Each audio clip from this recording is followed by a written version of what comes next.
No, it's interesting. It's interesting. And even Snoop Dogg, who said he was going to move to Africa if Trump won, chose South Africa. Of course he did. It's the country with the white people in it.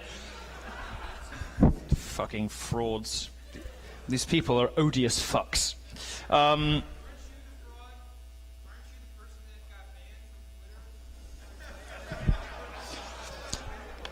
All right, Pumpkin, let's go. Up you get. Now stand up and speak loudly. I'll try to get you a microphone. Where are you, Angel? Stand up. There you go, sweetheart. Yeah. Now, if you... I'm going to repeat what you say, so go ahead. So, you claim to be this great defender of black people. Especially in the bedroom. Thank you. You claim to be this defender of black people, right? Yes. You claim to abhor racism in all its forms. Your whole talk, right, this whole discussion is about how liberals are the real racists, right? Isn't this true? Do you have a question? However, yes. What I want to know is how do you... Shh, let him speak. He can embarrass himself without your help. How do you claim to be the anti-racist, the one who's calling out all the racists? Yes, get to the question, sweetheart. Just be patient. I'll get there. Okay? When you're the one who incited your followers on Twitter to attack Leslie Jones, the star of Ghostbusters. Excuse me. Poor Leslie. With a storm of racist tweets. Okay, I think I understand. Her to a gorilla. I think I understand the broad thrust of your question. My turn. How can you justify all this defense of black America and claim to be the savior of black folks when there is not a single black person in this audience? You're in the largest... Oh, there's one! Oh, there's one! There's one! You brought one. You found one black person in a city that's has the largest black population in the state to come to your talk. So why aren't there more black people here if you're such a defender of black America? All right, we have two. Explain why you were banned from Twitter. We have two questions in there. We're going to address both of them for you. Thank you very much for your question. Thank you for listening to him relatively respectfully. Why don't you sit down, Poppet, and I'm happy to address both things. Stop it. Stop it. Alluding to me as some kind of viper about to strike. I'm going to be lovely. I'm going to be very nice. First of all, stop believing what you read in the press. What I did... you should have picked this up by now from whatever terrible blog you read, whether it's Vox or Mike or BuzzFeed or God, not Gawker anymore, thank God. Sorry about that. You should have picked up by now the media doesn't always get everything right. For instance, the last election.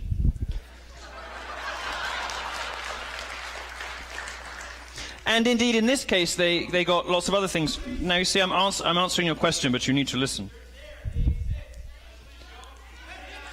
I wrote, as most of this audience will know, I wrote a very waspish review of the new Ghostbusters movie, which is total fucking garbage. And I said so.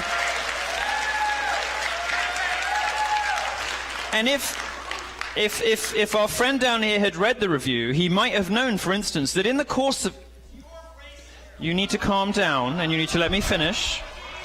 If he had taken the time to read the review, which of course he has not, he would have known that in the course of that review, actually, I mounted a defense of Leslie Jones. What I said was, I found it quite disturbing that she was expected to play what amounts to a sort of minstrel show. You know, this kind of, like black girl attitude that I found to be a little bit out of date. I mean, we had that stuff in the 90s, and it was a little bit cringe then. 2016. I mean, she's a black woman in a Hollywood blockbuster. Does she really still need to play that same stereotypical black character? Couldn't she have been a bit more well-rounded? Or couldn't she have just been normal, you know, and just happen to have black skin? That's what that review said. You don't know that because you didn't fucking read it.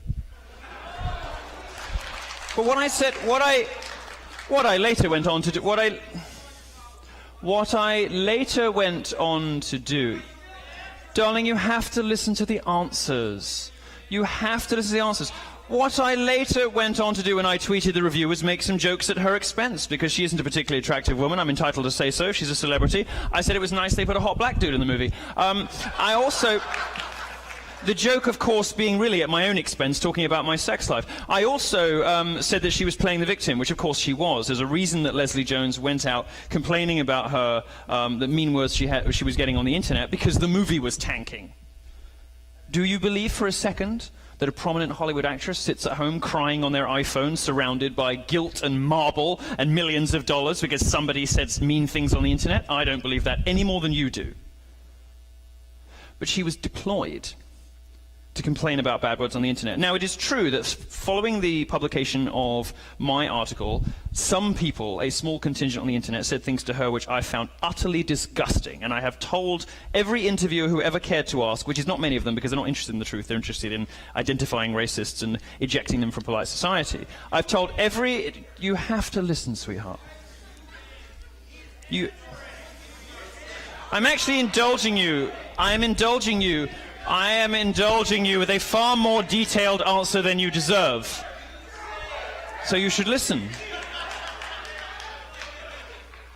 Now,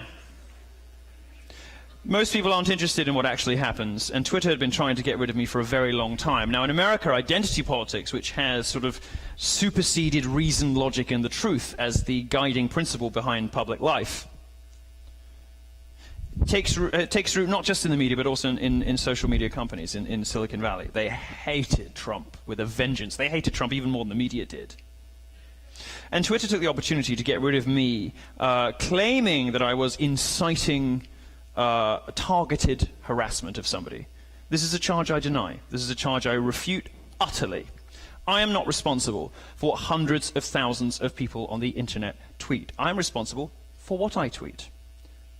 Would the same people who claim that I was responsible for inciting harassment of Leslie Jones, as though she gives a shit what I or some random avatars on Twitter have to say about her, would the people complaining about that hold Justin Bieber accountable for the death threats sent to Selena Gomez? Would these people hold Beyoncé responsible for the death threats that her fans sent to Taylor Swift?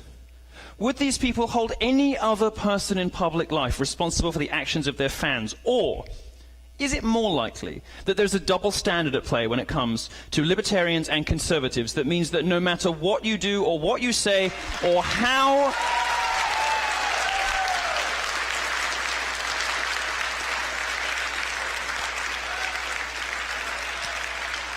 Could it be that there is in fact a double standard at play, and that they will, on the basis of no evidence whatsoever, and nobody could ever produce anything, ever, in the history of my journalistic career, and let me tell you they tried, could never produce a statement that could plausibly be described as racist. And most of the reports didn't even include the tweets that got me banned, the jokes at her expense, because they were so funny that the journalists realized it undermined their case. So...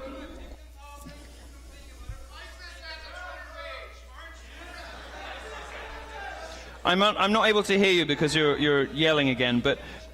So that's the answer to the first... Oh, dear.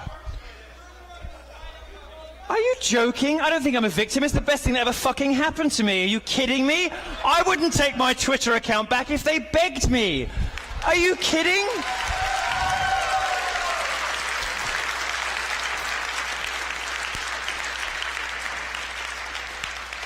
Never been so grateful to be censored. Not that I like it when they do it to other people, because I can take it. Well, I'm sorry for being popular. I can take it as... You know what, never mind. But many private citizens can't. And the reason I made a fuss about it wasn't for my own sake. I don't give a shit. I am 10 times better known than I was before I lost that Twitter account. They did me an enormous professional favor in banning me from Twitter. The reason I care about it is not for me or for Azealia Banks, who I love, who said appalling things about people for years, but was only banned 2 weeks after she, guess what, endorsed Trump. Not for Charles Johnson's sake, who was also banned for no good reason. Chuck Johnson, the founder of Got News, now he tweeted that that he was raising money to take out DeRay Mackison, who we're going to get to in a minute, one of the Black Lives Matter leaders. It was very clear, totally clear. This guy's a journalist, and take out meant publish a piece of journalism that would damage his reputation.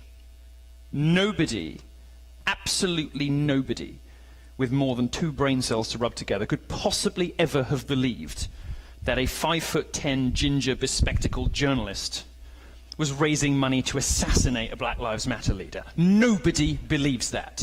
Absolutely no one. But they claimed that it was some sort of death threat. What's going on here? Double standards and inconsistent enforcement of rules if you have the wrong politics. And every conservative and every libertarian will come across this on social media. And I cared about the Leslie Jones case not for my own sake, because I knew the moment it happened, it would be a huge career boon for me. I'd have things to talk about in the media for months, you know? Well, I was running out of stuff to talk about for a while. No, I wasn't, but, you know. But rather, because this happens on a daily basis to people like you, and nobody is going to write columns about it when it happens.